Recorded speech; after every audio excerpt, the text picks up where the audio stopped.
안녕하세요. 소리의 가치입니다. 구독과 좋아요, 알림 설정 부탁드려요. 오늘의 사연 시작할게요. 오늘이 있었던 일입니다. 친한 언니 동생들과 점심 식사 후 디저트 카페에 갔습니다. 제가 사는 곳에서 맛집으로 유명하고 그곳의 대표 메뉴가 있는데 그게 먹고 싶어 종종 이용했던 곳이라 제가 가자고 해서 갔습니다. 일행은 저 포함해서 4명이었고요. 한 명은 나중에 합류하기로 하고 3명만 먼저 카페에 들어갔습니다. 마실 것 3잔과 디저트 2개를 주문했습니다. 다들 알겠지만 음료보다 디저트가 더 비쌉니다. 주문하고 자리에 앉았고 잠시 후 늦은 일행 1명이 합류했습니다. 4명이 다 모이고 주문했던 메뉴를 직원이 가져다 줬습니다. 그리고 메뉴 서빙을 하면서 하는 말이 매장 방침이 1인 1 음료니 하나 더 주문하라고 하는 겁니다. 늦게 온 일행이 본인은 방금 마시고 와서 그냥 디저트만 먹고 싶다고 했습니다. 저희도 음료는 3개뿐이었지만 디저트를 2개 주문했기 때문에 크게 문제될 것 같지 않아서 직원에게 그대로 얘기했습니다. 1인 1 음료지만 디저트 포함 5개를 시켰으니 괜찮지 않겠냐 사장님께 물어봐 달라고 얘기했습니다. 직원이 돌아간 사이에 저희끼리 얘기한 내용은 1인 1 메뉴를 잘못 알고 있는 거 아닐까? 설마 그렇게 융통성이 없으려고. 그냥 뭐 하나 마실래? 그런 얘기를 나누고 있었습니다. 잠시 후 다시 돌아온 직원이 한 말은 매장 방침이 1인 1 음료라 음료 주문 안 하실 거면 테이크아웃으로 도와드린다는 겁니다. 귀를 의심했습니다. 방침이 그러하니 하나 더 주문하세요 라는 것도 아니고 테이크아웃해서 나가라고요. 일행 중 1명은 나갈 때 테이크아웃으로 준비해 둘 테니 갖고 나가라고 오해했을 정도로 너무 당황스러운 상황이었습니다. 저희는 재차 물었습니다. 나가라는 건가요? 라고요. 네, 테이크아웃 도와드리겠습니다. 라는 답변이 왔습니다. 방침이 그러하다면 한 잔 더 주문할 수 있습니다. 근데 나가라고 말하니까 주문하기 싫어졌고요. 그래서 이미 먹고 있던 디저트는 어떡하냐 했더니 그것도 싸주겠다고 하는 겁니다. 이미 기분이 상한 저희는 그러면 그냥 이것만 빨리 먹고 나가겠다고 했습니다. 그리고 다시 직원이 되돌아갔는데 2, 3분 뒤 다시 우리 테이블로 온 직원이 사장님이 CCTV로 보고 계셔서 지금 테이크아웃을 해주겠다고 합니다. 저희가 메뉴를 서빙받고 10분, 15분 정도 된 상황이었습니다. 빨리 나가려고 3명 다 뜨거운 음료였음에도 불구하고 거의 다 마신 상황이고 디저트도 1개는 다 먹고 하나는 반 정도 그보다 조금 작게 남은 상황이었습니다. 대략 5분이면 다 먹을 수 있는데 사장님이 그러라 했다고 해서 더는 앉아있기 싫었습니다. 그래서 테이크아웃 해달라고 했고요. 먹고 마시던 잔과 접시를 모두 가져가고 포장해서 온 직원이 쟁반도 없이 표현할 방법이 없는데 대학생 책 들기 하듯 팔과 몸 사이에 일회용 음료잔 3개를 끼고 디저트 상자를 들고 왔습니다. 문제가 될 것 없다 여길 수 있지만 그 상황에서 그렇게 들고 온 모양새가 너무 어이없었습니다. 근데 그걸 주면서 하는 말은 더 가관이었습니다. 저희 매장 방침이 마음에 안 드시면 앞으로는 방문 안 해주셔도 괜찮습니다. 라고요. 사장님이 그렇게 전달하라고 했냐고 물었더니 그렇다고 합니다. 자기도 그 방침이 이해는 안 가지만 사장님 방침이라 어쩔 수 없답니다. 그래서 포장한 음료 3잔과 디저트를 그냥 두고 나왔습니다. 진짜 문제는 여기부터인데 저희 일행은 다른 카페로 이동했습니다. 오는 길에 일행 중 1명이 친구에게 있었던 일을 얘기했습니다. 카페에 앉아 떠들고 있는데 전에 들었던 친구에게서 카톡이 왔습니다. 카페 사장이 본인 인스타에 저희 욕을 한 겁니다. 내용은 이러합니다. 아직도 블로그니 카페니 운운하면서 협박 아닌 협박하고 다니는 사람들이 있다는 게 참 기가 찬다. 우리 애들한테 욕하고 우리에 울린 거. 당신들이 한 행동들이나 말도 객관적으로 올려. 안 그러면 나도 가만히는 못 있지. 그런 글에 동조하는 사람들은 당신들이랑 똑같은 급들이니까. 난 자동으로 손님 수준 높아지고 너무 좋거든. 어디든 이유가 있으니까 규칙을 만든 거고 싫으면 안 오면 그만이고 초창기부터 다녔던 손님들 치고 그런 규칙 있으나 없으나 기본적으로 1인 1 음료들은 해주시는 분들만 계셔서 당최 난 당신이 누군지 모르겠네요. 얼굴 숨기고 사는 사람들 싫어. 처음에 인스타 글 보고 화는 났는데 그냥 그런가 보다 했습니다. 근데 밑에 달리는 댓글들이 심상치가 않은 겁니다. 저희가 완전 몰상식한 인성 쓰레기가 되어가고 있었습니다. 참다 댓글을 달았습니다. 이러이러한 상황이었고 직원한테 욕한 적도 없다. 처음엔 직원한테 나가라는 거냐며 항의하다가 직원분이 무슨 잘못이 있겠냐. 직원분한테 화내는 거 아니다. 우리와 사장 중간에서 입장 난처하겠다. 그리고 한쪽 말만 듣고 이렇게 자극적으로 글을 올리는 건 아니라고 생각한다. 라고요. 잠시 후 댓글은 삭제됐고요. 다른 일행이 쓴 댓글도 삭제됐습니다. 그 사이에도 저희를 욕하는 댓글은 더 달렸습니다. 그리고 댓글 단 사람은 차단당했고요. 맘카페나 블로그에 매장 이름 올려서 자영업하는 사람들 힘들게 하는 거 평소에 좋지 않게 보던 사람이라 그냥 댓글로 저희 입장을 알려주고 싶었는데 다 지우는 겁니다. 떳떳하다면 저희 입장글도 지인들이 보고 판단할 것이지 직원과 사장 본인의 입장만 올려놓고 저희를 되먹지 못하다는 둥 미친 짓을 하고 갔다는 둥 씹어먹을 것들이라는 댓글을 보니까 너무 화가 났습니다. 저희 댓글은 다 지우면서 본인 게시글은 계속 놔두고 계속 욕하는 겁니다. 협박범과 쓰레기가 되어버리는 건 한순간이네요. 진짜 마음 같아서는 맘카페고 뭐고 다 퍼뜨리고 싶습니다. 손님과 문제 생기면 이런 식으로 공개적으로 욕해도 되는 건가요?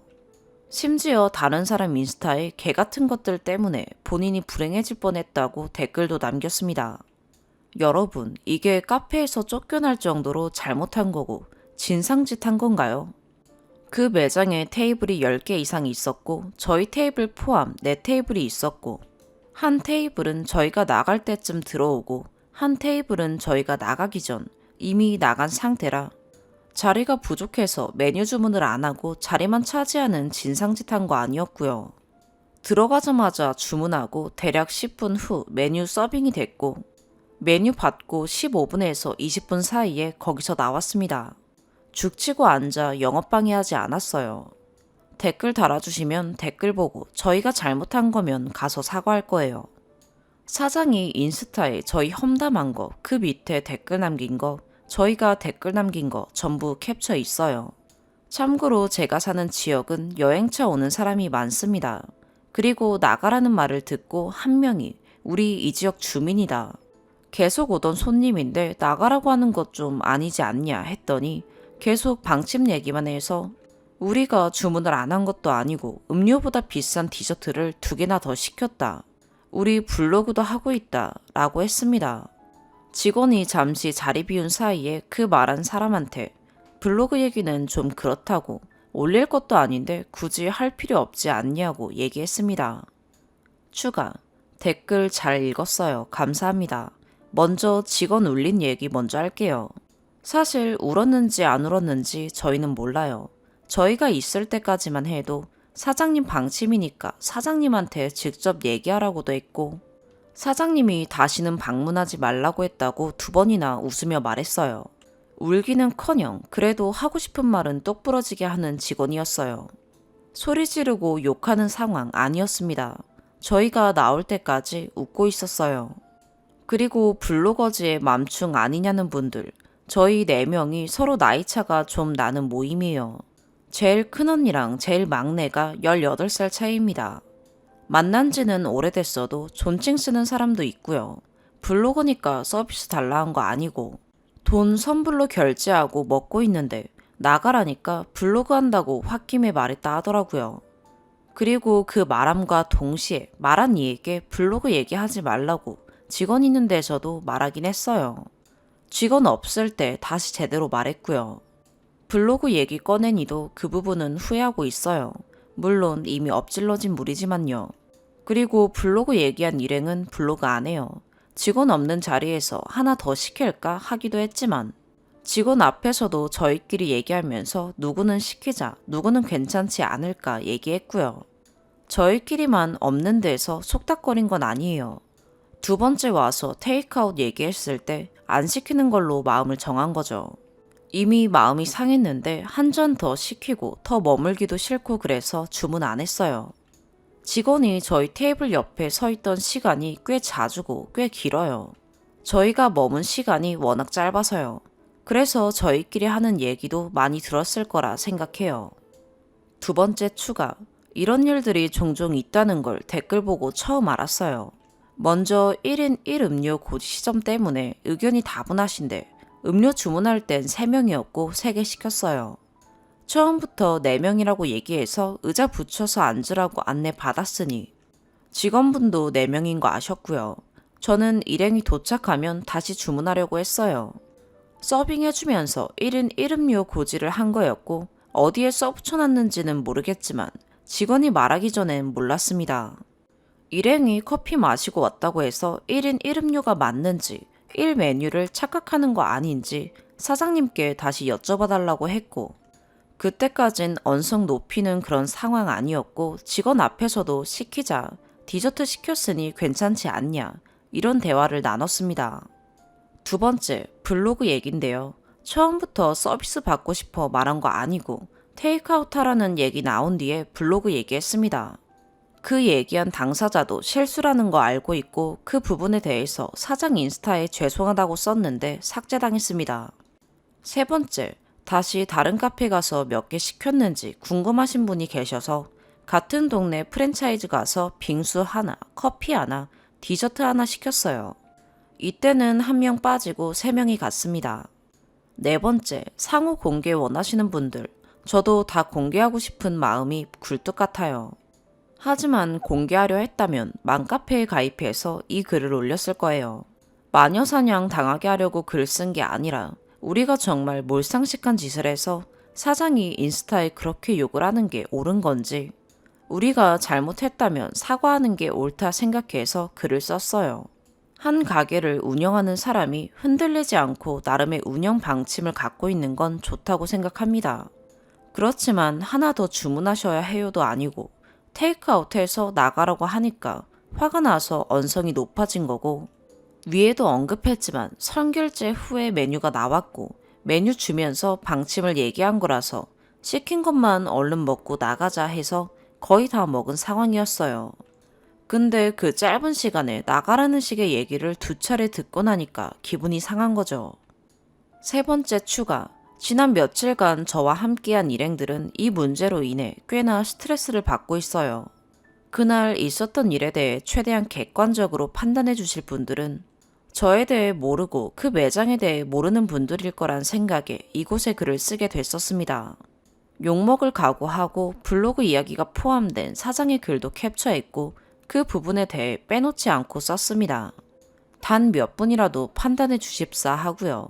근데 생각지도 못하게 조회수가 올라가고 댓글이 달리는 것을 보고 놀랍기도 무섭기도 두렵기도 화가 나기도 한 지난 며칠이었습니다.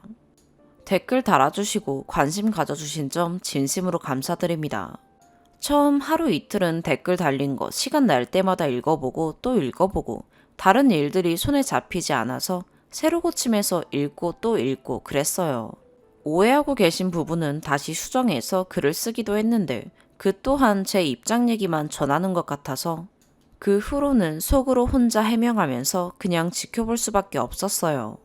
밥 먹다가도 화가 나고 자기 전에도 화가 나고 아무리 곱씹고 또 곱씹어봐도 저와 저의 일행들이 어린 나이도 아니고 일행 중 과반수 이상은 사장 부부보다도 나이가 많을 것 같은데 개 같다는 소리를 들을 정도는 아닌 것 같은데 우리는 욕을 한 적도 없고 비싸다 한 적도 없는데 그런 소리를 들었어야 했나 싶고 정말 댓글 하나하나 읽을 때마다 조금 더 상황 설명을 자세히 할 걸 지금이라도 더 써야 하나 하는 생각이 있었지만 꾹 참았습니다. 처음부터 사과를 바라고 글을 쓴 건 아니었는데 제가 글을 올리고 댓글들 보면서 너무 많이 놀랐어요. 이곳뿐만 아니라 지인들이 보내준 맘카페 캡처 사진에서도 그곳에서 너무 많은 일들이 있었다는 걸 알겠더라고요. 첫 마음은 평가를 받기 위함이었지만 현재 마음은 그동안 그들이 함부로 평하거나 함부로 깎아내리거나 함부로 욕했던 죄 없는 많은 이들이 공식적으로 사과를 받았으면 하는 마음입니다. 이틀 전쯤 글 삭제하려다 말았는데 삭제했으면 후회했을 것 같네요. 결론은요. 댓글 써주신 많은 분들의 마음과 같이 글을 지우지 않으려고 합니다. 저도 사이다 마시고 싶습니다. 두 번째 사연입니다. 눈팅만 하다가 저와 비슷한 상황의 글이 있어 저도 생각나 글 한 자 적어봅니다. 제가 다니는 회사는 사무실 직원 6명 남짓 소규모 회사입니다. 어렸을 때부터 한 동네에서 같이 큰 언니가 디자인 쪽에서 일을 하다가 작은 사무실 하나를 차리게 되어 저도 마침 전공이 디자인 전공이라 같이 일하고 있습니다.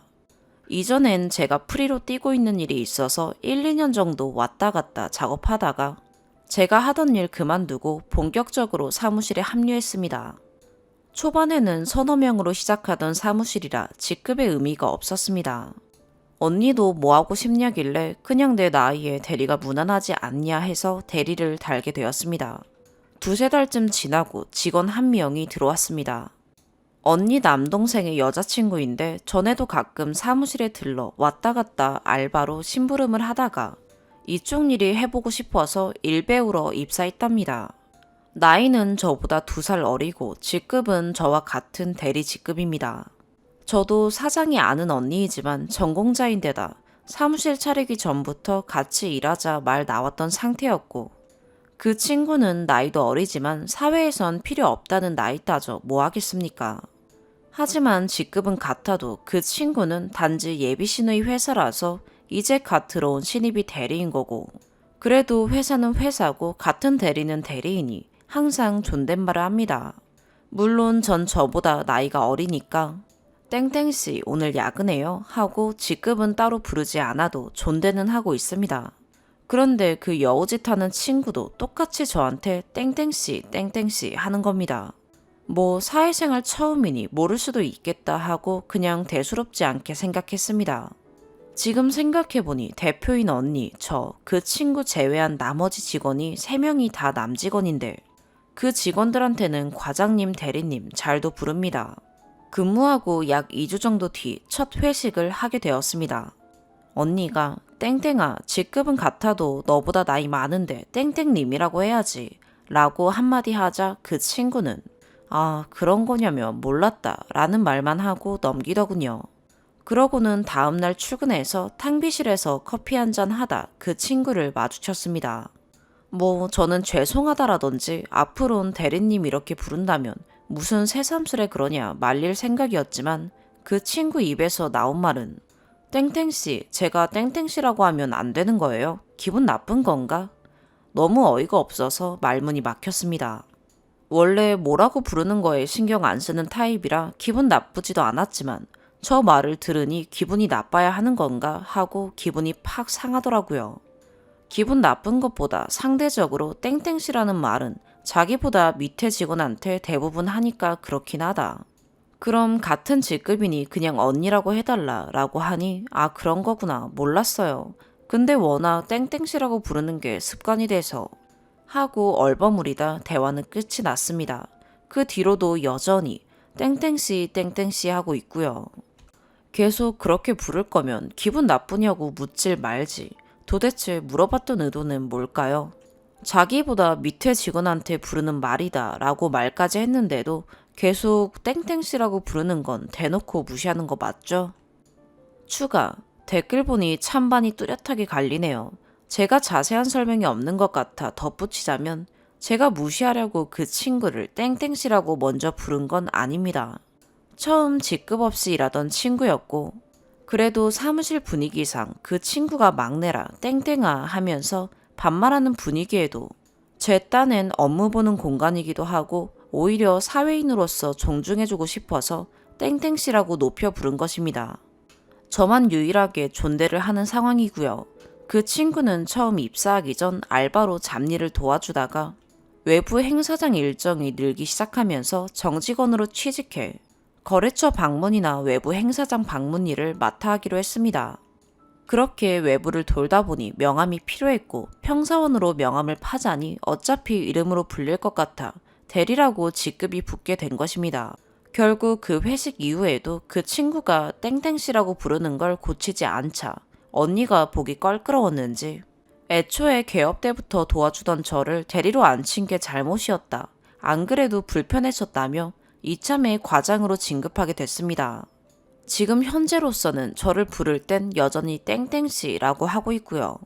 남한테 저를 말할 때는 땡땡씨 아니다 과장님이라고 고쳐 말하긴 합니다.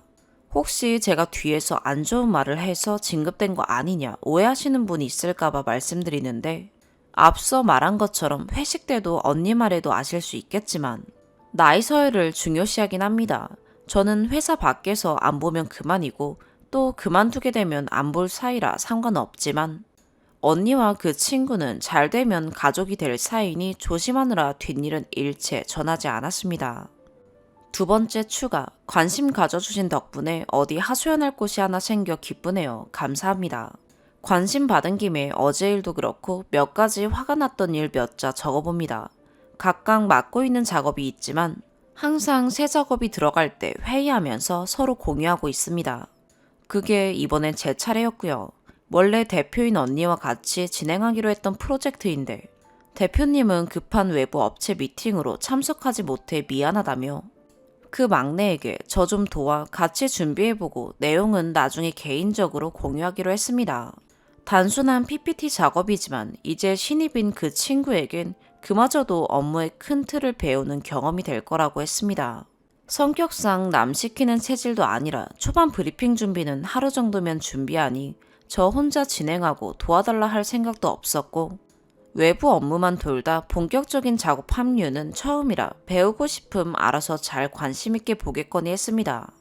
브리핑 준비하는 동안 그 막내는 같이 할 생각이 전혀 없는 듯 했습니다. 디자인 회사지만 이런 쪽 지식은 전무하고 전공자도 아니기 때문에 배울 기회가 생긴 것인데, 저 같으면 안 시켜주면 오히려 제가 하겠다고 나서서 배울 텐데 말이죠. 땡땡씨, PPT 작업 거의 다 끝나가는데 한번 와서 볼래요? 아, 저 잠시만 이것 좀 하고요. 하고 깜깜무소식입니다. 다음 작업 들어가기 전에 옆에 앉혀두고 보여주려고 기다리고 있는데 한참을 기다려도 안 오길래 보니까 자리에서 일 좀 하다가 탕비실에 가서 남자 직원들에게 과장님, 대리님 커피 드릴까요? 하는 겁니다.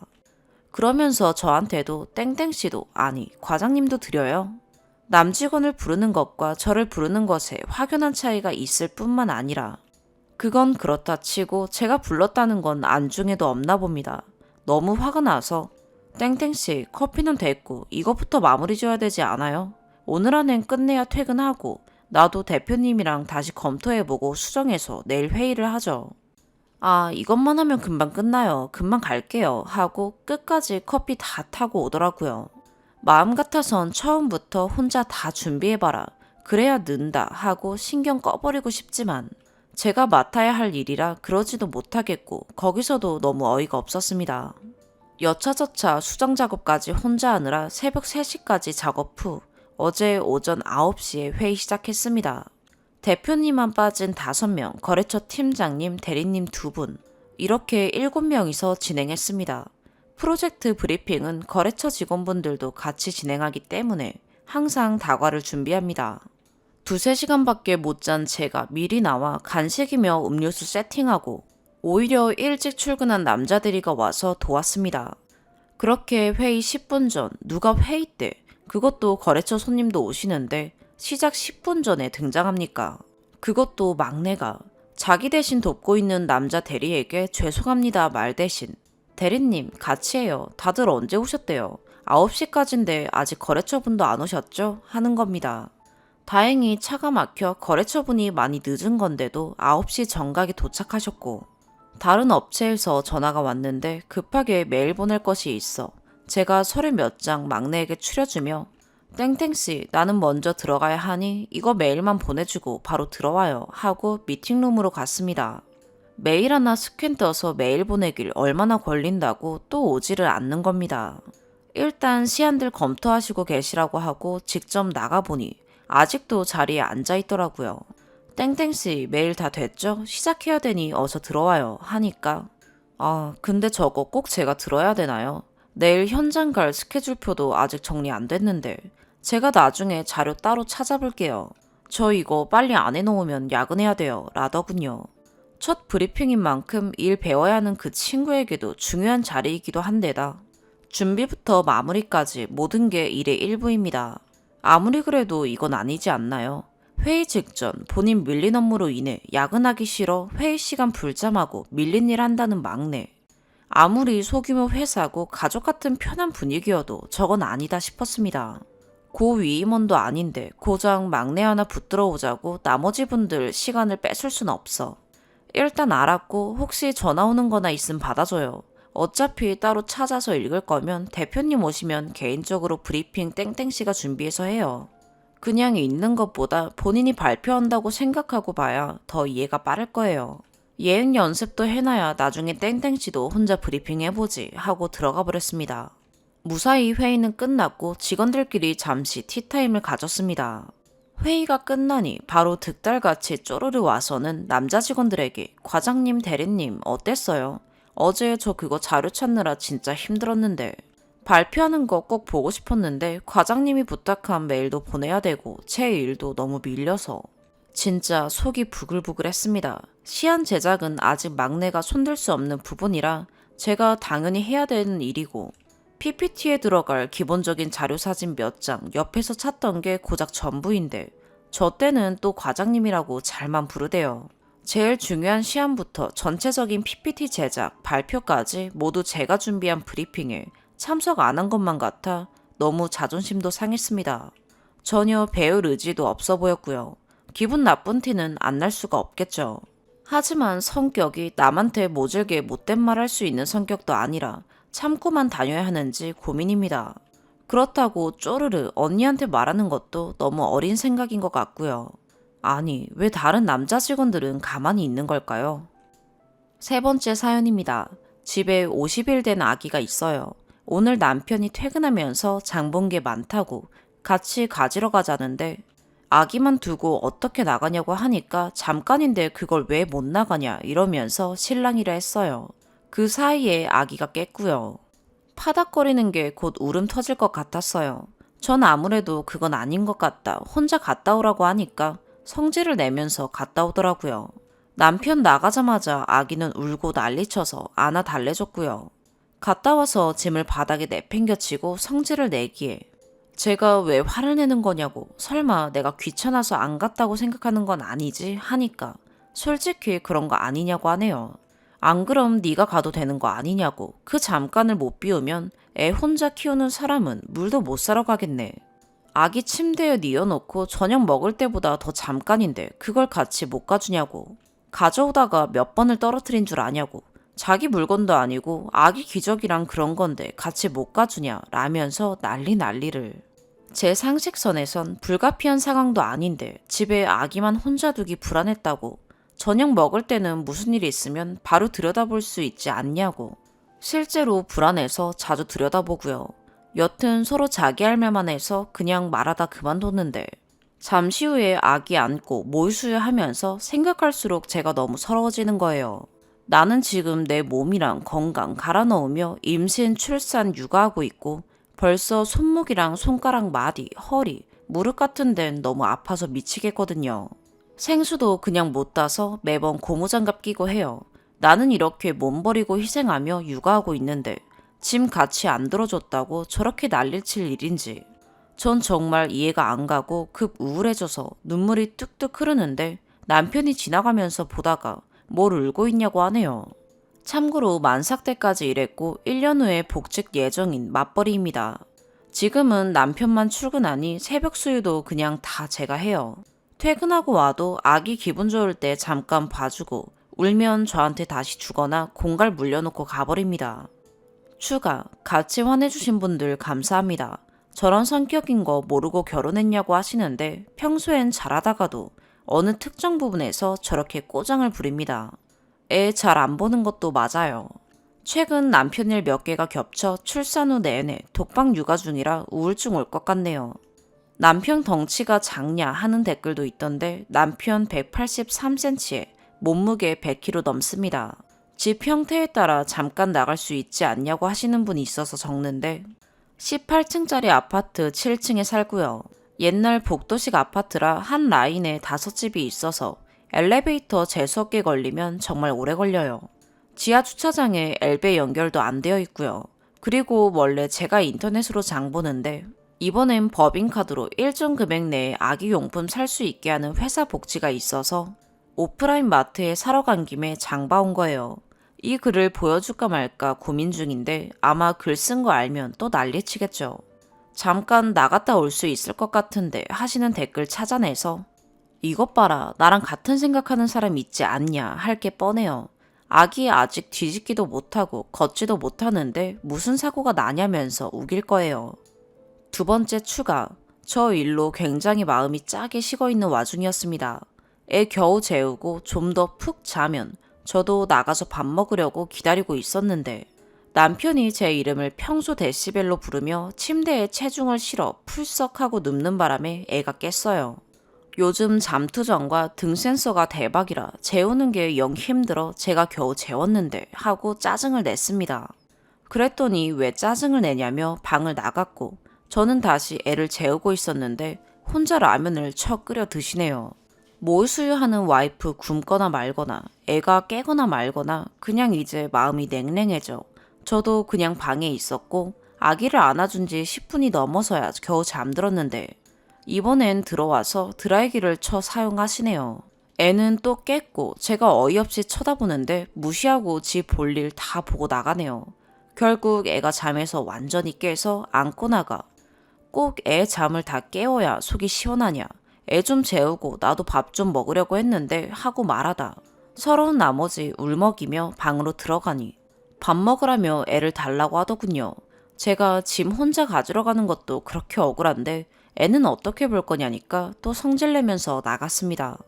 남들은 아기 키우기 힘들어서 우울증 걸린다는데 저는 남편 때문에 우울증 걸릴 것 같아요. 네 번째 사연입니다. 안녕하세요. 제목 그대로 형님이 자꾸 싫어져서 마음이 힘듭니다.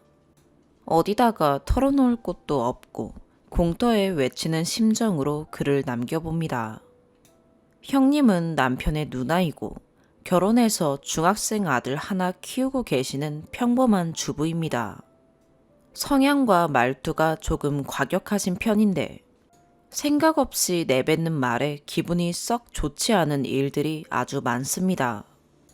자주 하시는 헛소리로는 동생은 고기를 좋아해서 아들 낳을 텐데 올케는 딸 낳을 것 같아서 어쩌나. 정작 본인은 솔직한 사람이라 뒤끝 없다 말하지만 시댁 욕을 입에 달고 사십니다. 결혼 3년 차에 벌써 많은 사건들이 있어 많이 내려놓은 상태고 시간이 지나면 좋아질 거라 믿었는데 점점 더 심해지는 간섭과 막말에 질립니다. 불쑥불쑥 화가 치밀어 남편에게 얘기하니 남편은 그 상황이 왜 그렇게 해석되냐고 저에게 예민하다고 하는데 바쁘시겠지만 도와주세요. 여러분이 다음 상황을 읽어주시고 조언 부탁드립니다. 시댁 가족 식사를 위해 모임이 있었습니다. 모이게 되면 아버님, 어머님, 저 신랑, 형님, 시매부, 시조카까지 총 7명이 모이게 되고 결혼 전부터 그리고 지금까지 중학생 아이까지 있는 형님 식구를 배려해 모임을 하게 되어도 저희가 음식값을 지불해 왔습니다. 그러나 이제 저희도 슬슬 아이를 계획하고 있기에 부부가 상의 후 식사 시 금액을 반씩 나눠 결제하자고 이야기를 드렸습니다. 남편이 먼저 생각하고 얘기를 꺼내주어 놀라기도 했고 고마운 마음도 있었습니다. 그리곤 메뉴 선정. 기존에는 항상 가격대가 있는 유명 소갈비를 먹으러 가자고 하시던 형님께서 이날은 저에게 메뉴를 정하라 말씀을 하시기에 저는 다 괜찮다고 하니 그럼 그냥 돼지갈비나 먹게 라고 하시기에 네 알겠습니다 했습니다. 약속 당일 도착한 고깃집 테이블을 나눠 앉자고 하시기에 그냥 별 생각 없이 앉았습니다. 아버님, 어머님, 저, 신랑이 한 화로에 앉고 바로 옆 화로에 형님네 식구가 자리를 했습니다. 그리고 주문을 하려는데 어머님과 형님이 본인들은 메뉴를 잘 모르니 저희 부부가 메뉴를 한번 보고 주문하라시기에 직원분께 문의를 드리고 추천받은 한돈 왕갈비를 시키려는 순간 갑자기 형님께서 직원분을 부르더니 본인들은 그냥 외국산으로 달라고 하시는 겁니다. 한돈과 외국산 가격 차이는 2,000원이었습니다. 잘 이해가 되지 않았습니다. 물론 불편한 마음도 있었습니다. 얼마 차이 나지 않으니 추천해 주신 걸로 드시는 게 어떠시냐 말씀드렸는데도 굳이 따로 또 외국산을 드시겠다고 고집하시기에 그냥 그대로 주문이 들어갔습니다.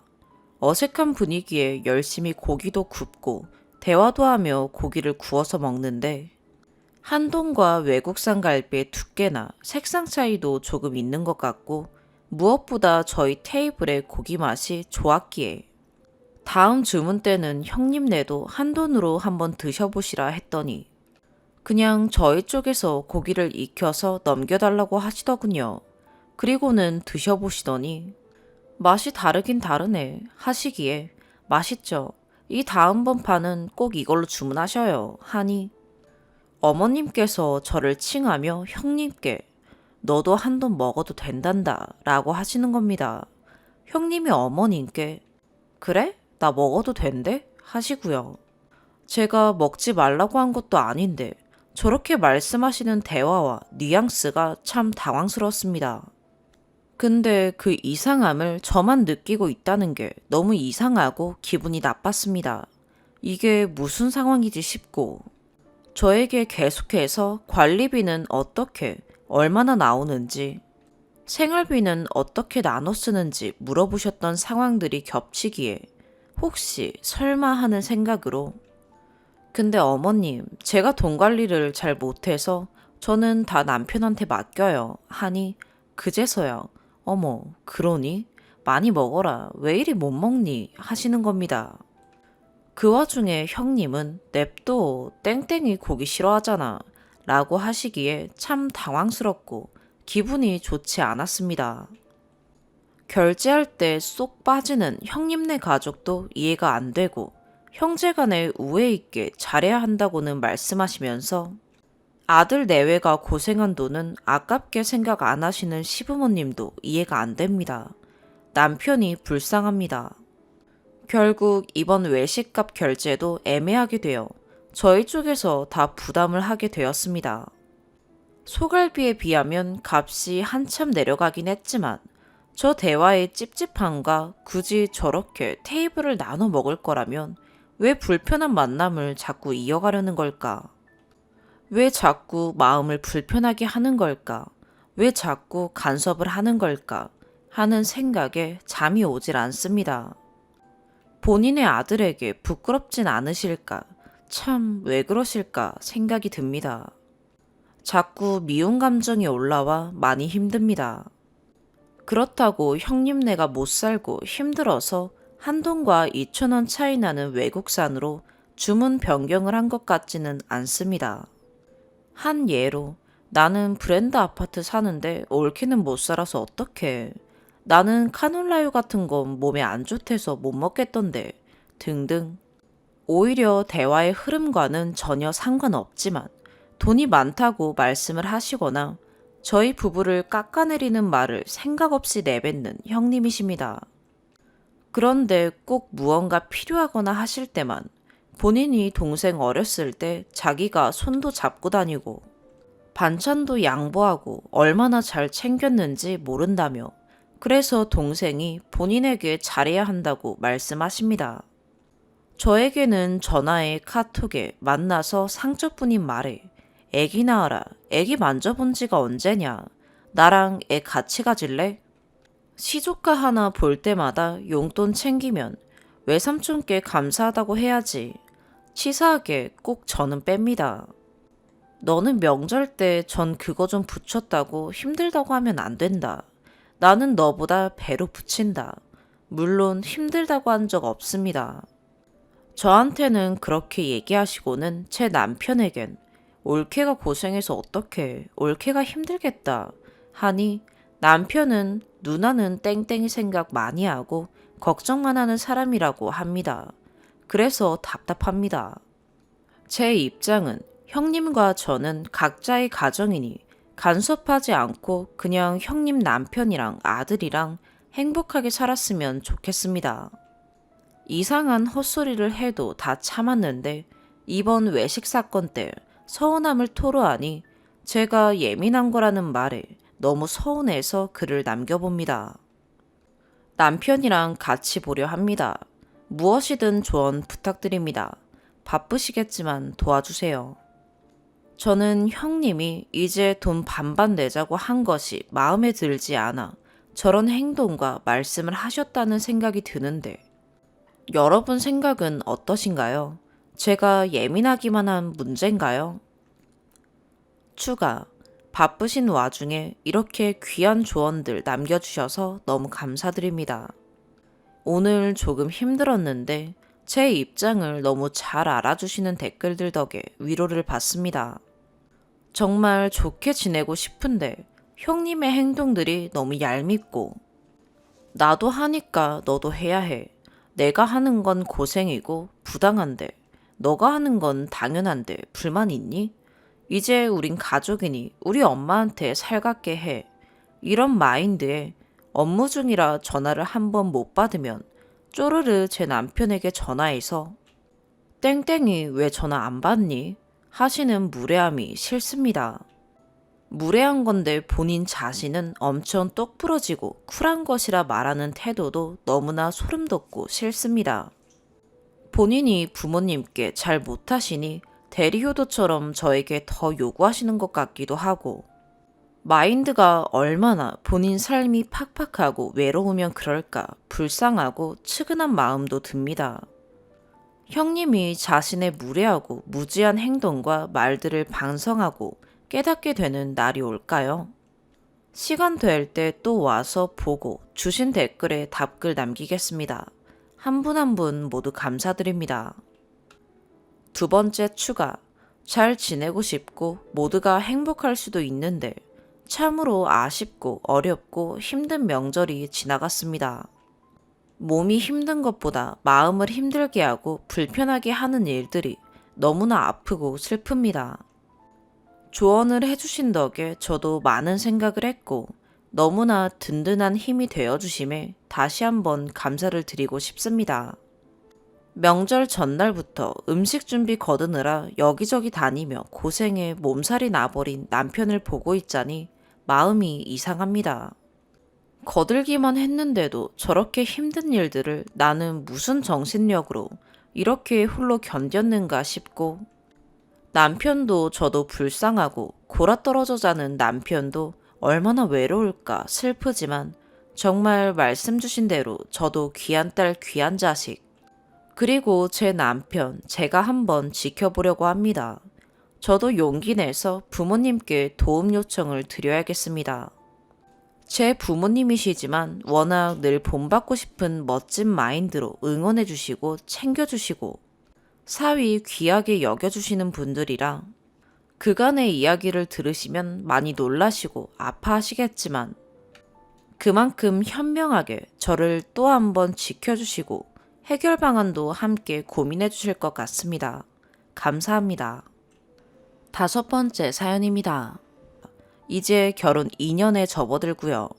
혼인신고는 한 상태이고 아직 아이는 없어요. 조언을 듣고 싶어 긴 글을 올리니 감안하고 읽어주세요. 처음 문제가 생겼던 건 연애 1년 차쯤 되었을 때였어요. 전 남녀 사이에 친구는 없다라는 생각으로 연애 중에는 웬만해선 이성들과 연락을 안 하거든요. 그런데 남친, 지금의 남편은 좀 다르더라고요. 친구에 남녀가 어딨냐. 재미있는 글이나 사진 같은 거 공유하고 일하다 심심할 때 네이트온 대화하고 그냥 친구니까 하는 거다 라고 하더군요.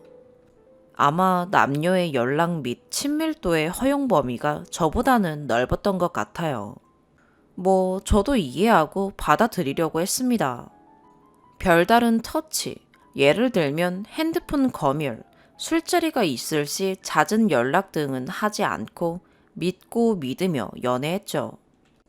그러던 어느 날 우연찮게 알람이 울리길래 핸드폰을 슬쩍 봤습니다. 알람에 모르는 여자의 카톡 메시지가 뜨더라고요.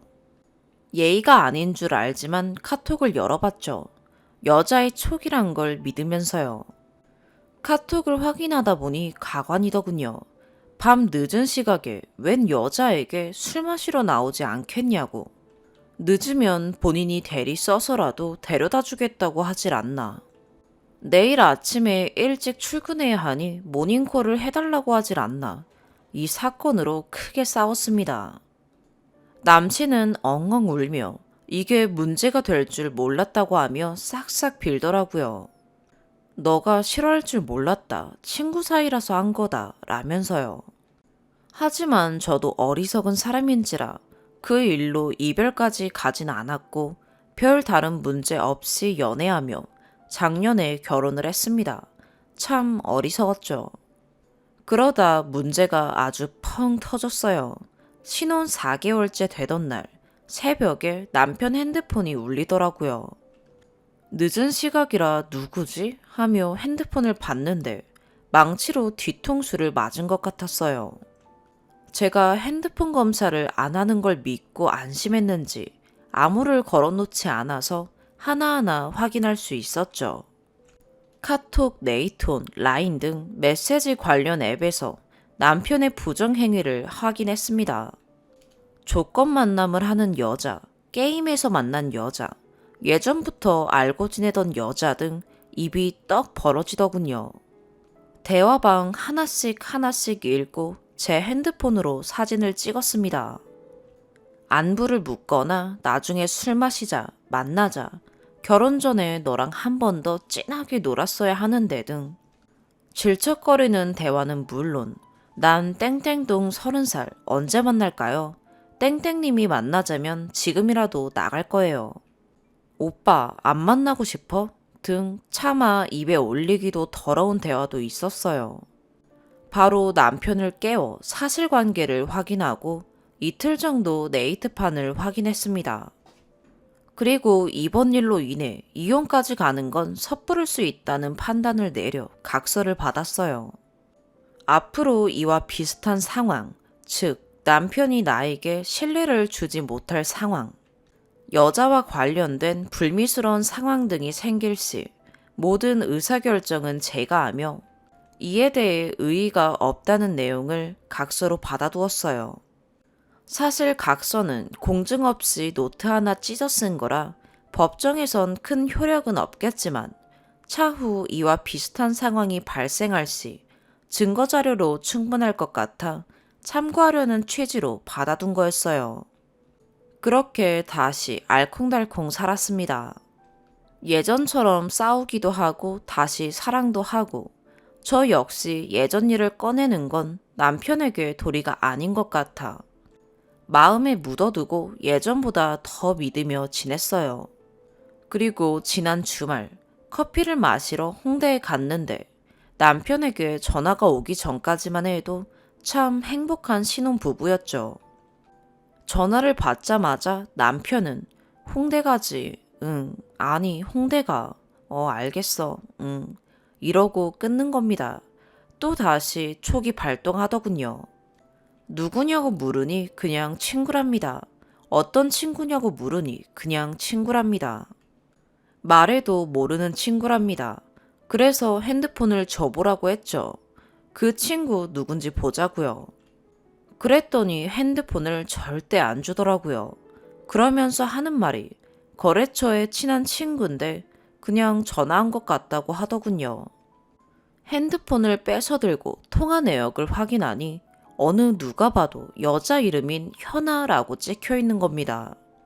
처음부터 친한 거래처 여직원이라고 했으면 의심을 안 했을 텐데 당황스럽기도 하고 어이없기도 하여 그 여자 핸드폰 번호를 제 폰에 저장하는 액션을 취했습니다. 소스라치게 놀라면서 그런 짓 하지 말라더군요. 그 친구에게 부끄럽다고요. 대체 누가 부끄럽단 건지. 토요일 저녁에 유부남에게 전화하는 거래처 여직원에게 부끄러운 게 뭐가 있을까요? 전화를 받던 본인의 모습이 부끄러운 건지 득달같이 핸드폰 번호를 저장하는 제 모습이 부끄럽단 건지 작년 일도 있고 하여 여자와 관련된 일이 생길 때 민감하게 반응한 적은 있었지만 이 모습은 정말 참을 수 없더라고요. 커피 한 잔 사서 마시고 집으로 걸어오면서 오만 생각을 다 했습니다. 이번이 세 번째. 이제 내가 결정만 하면 된다. 그래서 남편의 부정행위, 간통의 증거는 없으므로 부정행위로 간주하기로 했습니다. 어쨌든 부정행위로 인한 이혼을 찾아보니 남편은 또다시 연애 때의 모습, 작년의 모습처럼 빌더군요. 더욱 소름 끼치는 건 맛있는 걸 사줄 테니 먹고 풀자, 술 한잔 할래 등으로 무마하는 모습이었습니다. 그래서 작년에 찍어두었던 대화창을 시댁과 친정에 보여주겠다고 했더니 제발 그러지는 말잡니다. 자기가 부끄러운 짓을 했지만 그걸 보여드리면 자기가 뭐가 되냐고요. 우선 입 좀 다물라고 한 후에 며칠 더 생각을 하겠다 했습니다. 그리고 어제 하루 종일 연락이 없더니 7시 넘어서 팀장과 술자리가 있다며 카톡 하나를 보내놓곤 12시가 넘어서 들어오더라고요. 상식이 있는 사람이라면 어찌 이런 상황에서 술을 마시고 들어올 수 있죠? 아무래도 남편이 절 호구로 본 것 같아 더더욱 이혼을 결심하게 되었습니다.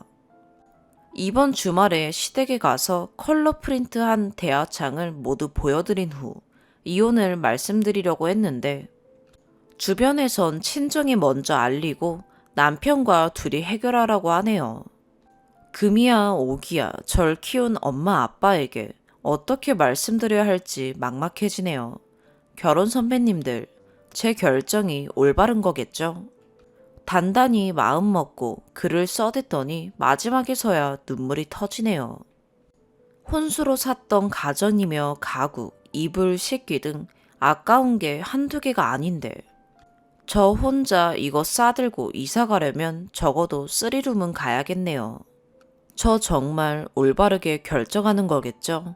작년처럼 남편 믿으며 살던 호구처럼 흔들리지 않게 힘을 주세요. 그리고 어떻게 해야 조금 더 현명하게 이혼할 수 있는지 흔들리지 않게 해주세요. 추가. 하나하나 댓글을 살펴보며 다시 한번 이혼이라는 결심을 다 굳건히 했습니다. 자작이라는 분도 계시는데 설마 이러한 것으로 자작을 할 만큼 양심 없는 사람은 아닙니다. 뒷이야기를 궁금해하실 분도 계실 것 같고 저도 여러분들의 지혜를 빌리고자 추가글을 쓰게 되었습니다. 남편이라고 하기 싫으니 그 사람이라고 하겠습니다. 글을 올린 후 그 사람의 교통카드 내역, 핸드폰 통화 내역, 신용카드 사용 내역 등을 뽑아 확인했습니다. 지난 1년간의 내역을 확인하지는 못했지만 다행히 교통카드 내역에 떡하니 부정의 행위가 드러나더군요.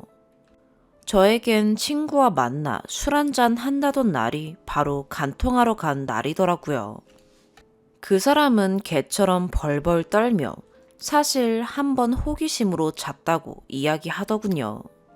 뭐 그게 한 번일지 100번일지 모르는 일이지만 한 번은 아닐 거라 믿으며 자필로 쓴 진술서인 상대 여성의 이름, 거주지, 핸드폰 번호, 관계 횟수와 해당 내용을 실제 말하는 내용을 녹음하여 가지고 있는 상태입니다.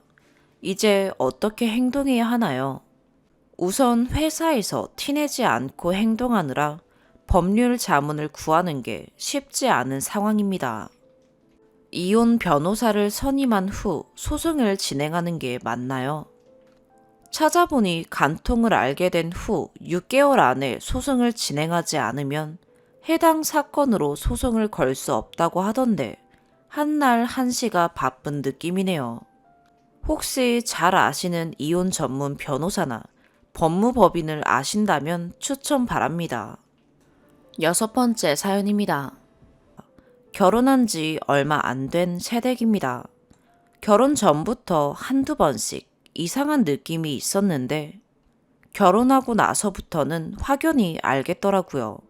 시어머니의 질투와 경쟁이요. 예를 들면 너무 많은데 몇 가지만 들자면, 첫 번째, 남편이 반찬이나 음식 얘기를 하면 꼭 남편 취향에 대해 다 아신다는 듯이 말하고, 저보다 남편을 더 잘 안다고 인정받고 싶어 하세요. 당연히 부모니까 자식 음식 성향을 잘 아시겠죠. 근데 데이트하고 젊은 저희가 먹는 음식이랑 부모님 세대는 다르잖아요. 저희가 오늘 파스타랑 뭐랑 먹었는데 하고 얘기하면 꼭 우리 땡땡이는 파스타 안 좋아하는데 이러세요. 그럼 남편이 아닌데? 나 좋아하는데? 이러면 그럼 왜 그전엔 엄마랑 안 먹었니? 물으시고 남편은 엄마가 안 좋아하니까 그렇지. 이러고 끝나요. 파스타 같은 외식류뿐만 아니라 반찬에서도 우리 땡땡이는 짜다고 무슨 젓갈 안 먹는다. 뭐 싫어한다 계속 말씀하시는데 남편은 사실 다 좋아하는 것들이고 시어머니가 잔소리하거나 싫어해서 안 먹던 거래요. 남편이 아니야 엄마 나 좋아해. 이렇게 제 앞에서 말하면 저를 째려보세요. 두 번째, 스킨십이 너무 잦아요. 부모가 단순히 자식을 어루만지는 손길이 아니라 묘하게 애인같이 만지세요.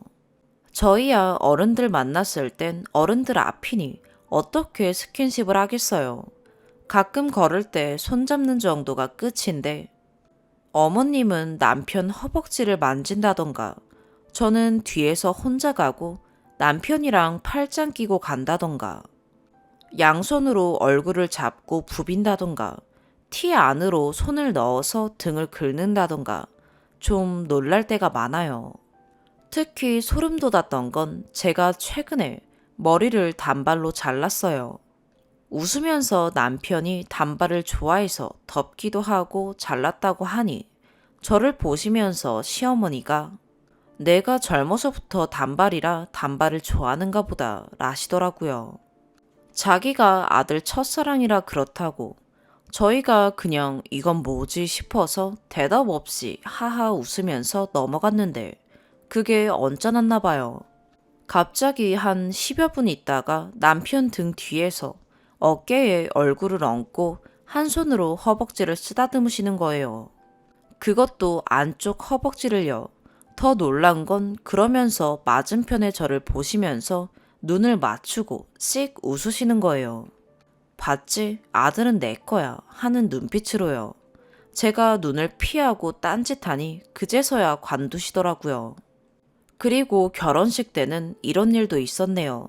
마지막에 신랑 신부 부모님이랑 사진 찍을 때 신랑한테 팔짱 끼셔서 사진기사가 정색하면서 아니 어머님이 왜 신랑 팔짱을 끼시냐고 한 일도 있었네요. 이런 게 한두 개가 아닌데 너무 스트레스 받아요. 추가. 일단 젊은 시절 강압적이고 가부장적인 시아버지 때문에 시모가 결핍이 있는 것 같긴 해요. 젊었을 땐 손찌검도 당하셨다고 하고요. 남편도 그걸 보고 자라서 늘 자기 엄마를 불쌍해하죠. 하지만 근 10년 넘게는 시아버님이 엄청 가정적으로 변하시고 많이 변하셨대요. 지금은 가정적이에요. 매주 여행 다니시고 골프 치러 놀러도 자주 가시고요. 문제는 여행 가는 날, 갔다 온 날, 그리고 여행 중에도 남편이 시어머니 안부 확인이나 전화 안 하면 서운해하세요. 남편 사랑은 남편 사랑이고 아들한테도 애인같이 사랑받고 싶으신가 봐요. 남편이 시어머니한테 지나친 측은지심과 애착을 가하자 제가 이 문제로도 다투면서 그렇게 시어머니 불쌍한 마음으로 살면 우리 자식도 결국 나를 불쌍한 엄마로 기억할 거다. 부모님의 인생은 부모님의 것이니 이제 행복하게 사시게 놔두고 한 걸음 물러나자 설득하고 있어요. 그리고 남편 허벅지를 만질 때 남편도 제 눈치를 보긴 봤대요. 그래서 시어머님 손길을 뿌리치진 못하고 제 손을 잡았다고 하더라고요. 전 그게 더 이상하긴 했지만요. 시어머니는 남편 허벅지를 만지면서 어깨에 기대 있고 남편은 제 손을 잡고 있고 삼각관계 같았어요. 결혼식 날 사진도 남편이랑 저랑 팔짱 끼고 사진 찍는데 반대편에 팔짱 끼고 있어서 남편 양쪽 팔에 저랑 시어머님이랑 팔짱 끼는 꼴이었죠. 그래서 사진 기사가 아이고 어머님이 장가 보내기 싫으신가 보네. 반 농담했지만 이미 저희 부모님 표정은 일그러지시고 분위기가 싸했죠. 시어머니만 팔짱 못 끼게 했다고 나중에 투덜대셨고요. 정신적으로 남편이나 시어머니가 독립이 안 된 게 맞겠죠. 남편 속옷까지 간섭하시고 사서 입히고 싶어 하시니 남편은 아들 속옷도 엄마가 못 사주냐고 그러고요. 신혼 초에는 매일 아침 저녁으로 하루에 2번 이상씩 전화해서 뭐 하냐고 물으시더라고요. 타이밍이 늘 안 좋게 저희가 막 분위기 좋을 때였고 늘 전화 받고 그 기분이 사그러져서 뭐 그냥 다투고 잠들었죠. 한 달쯤 지속되니 일부러 부부관계를 방해하시나 그런 생각이 들더라고요. 늘 새벽 일찍이나 밤 늦게 전화하시거든요. 그래서 아직 아기가 없나 싶기도 하고요. 저는 다만 시어머니 욕이 아니라 이 사태를 해결하고 싶은데 어떻게 해결해야 할지 모르겠어요. 남편이랑은 매일 이 문제로 싸우니 적반하장으로 못 참겠으면 이혼하자는데 정말 어떻게 이 문제를 해결해야 할까요? 답을 주세요. 2번째 추가. 일단 남편이 이혼하자 한 부분은 다투다 한 말이라 진심이 아닐 거라고 생각해요. 본인도 후에 감정이 격해서 그랬노라 했고요. 이 부분은 제가 설명이 짧았나 봅니다. 처음 어머님이 의존적이고 애인같이 남편도 독립되지 못한 계기는 아버님의 가부장적인 면도 있지만 시어머님이 운전을 못해서 시작된 부분도 있다고 생각돼요. 어디 갈 때, 장 볼 때 항상 남편을 찾으시고 남편이 애인처럼 짐 들어주고 데려다 주고도 잘 갔냐, 잘 갔다 왔냐 계속 전화하곤 했거든요. 하루 스케줄도 시어머니가 좌지우지할 때도 많죠. 몇 시에 어디까지 가야 하는데 나 데려다 주고 몇 시에 데리러 와라 하면은 남편이 근처 카페 가서 일하고 대기하다가 다시 집으로 모셔가요. 남편이 프리랜서라 상대적으로 시간이 여유로워서 생긴 일인데 이 문제로 직장을 바꿀 수도 없고 이 부분도 고민입니다. 저는 직장인이라 매여 있는데 퇴근하고 오늘 뭐 했어 하면 시무랑 어디 갔다 왔어 이러는 남편 보면 나랑이 아니라 시무랑 데이트하나 스트레스 받아요. 3번째 추가. 댓글들 모두 감사합니다. 제가 혼자 너무 과민 반응한 건가 고민도 되고 남편을 설득할 때도 말발이 딸려서 참 서로 감정만 상하고 득이 없었던 것 같아요. 오늘 댓글을 보고 남편이랑 잠시 얘기를 했어요. 일단 시어머님이 허벅지 만진 부분은 잘못된 부분이라고 인정하고 다음부터는 단호히 대처하겠다고 하더라고요. 시어머니 셔틀은 아직은 노답이네요. 이 부분은 좀 더 고민해봐야 할 듯해요. 집도 20분 거리에 서로 있어서 더 나아지지 않는 것 같아서 저희가 전세 계약 끝나면 이사 갈까 고민하고 있어요. 특별한 해결책이 나온 건 아니지만 댓글들을 계기로 남편이 본인 어머니가 정상은 아니라고 인지해서 다행이에요. 써도 끝이 없고 여전히 답답하긴 하네요. 오늘의 사연 여기까지입니다. 구독과 좋아요, 알림 설정 부탁드려요. 시청해주셔서 감사합니다.